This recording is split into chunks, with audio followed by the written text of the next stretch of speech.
and welcome to this very new version of an old surgery.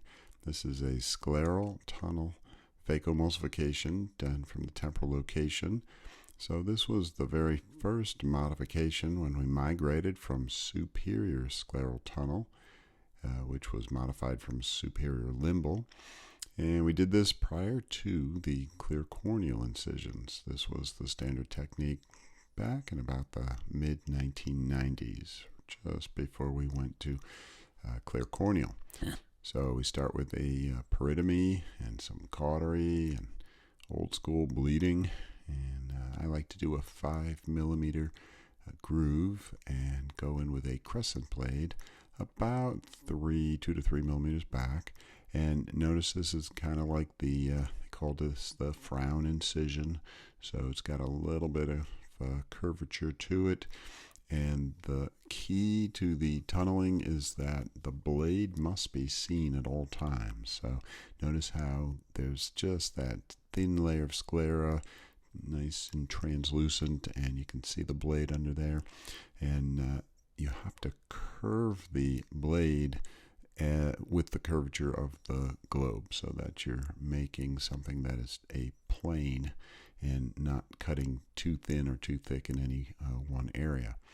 And this goes all the way into clear cornea, as you saw, and then a standard keratome blade can be used. Be real careful that you follow that tunnel and don't create any new passageway.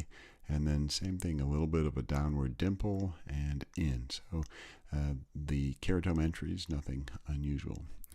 Here I find a nice opening between two of the arcane incisions. You can see all those incisions there. There was absolutely no way a clear corneal incision could have been done for this cataract. It is critically important to never ever cross an arcane incision with a keratome blade, or you will have an open cornea and a real disaster. So in this case, the scleral tunnel was the only way to access the eye for the cataract surgery.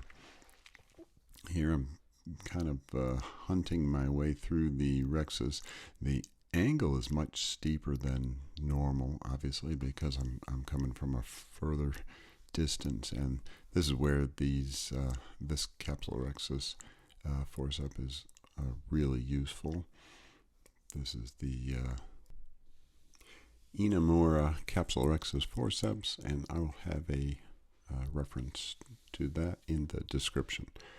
So I carefully go around. I started small and I kind of spiraled out here because there just isn't as much maneuverability when working through a scleral tunnel. It's not the same angle, not the same access. So having the long curved forceps is really helpful. And the Chang cannula for hydrodissection, nothing unusual there. Give it a nice hydration, nice little spin. The phaco chop is extremely valuable in a scleral approach because you really don't want to be going back and forth inside that tunnel. It's bad enough. I got a couple little bleeders as I was working in there. So here's an interesting technique. Notice that piece got stuck in the para, and the force of the fluid was pushing it out. So by removing the chopper, that allows the piece to float back to the tip, and you can remove it easily. That's a way better way of doing it than to try to bend your phaco up there and grab it. So the biggest issue with a scleral tunnel is getting that subincisional. So I don't try to fight it. The angle is just too steep. Now, of course, if you use bimanual, then it's a great way of doing it as well. I tend not to use bimanual, but there's nothing wrong with that either. So the polisher does a nice job of dislodging it. And I didn't show the other side. I did polish the other side as well. So the lens goes in, standard injection, and I still like the technique of using the IA to position the lens into the capsule, and then you have the IA ready to go. So this is really key.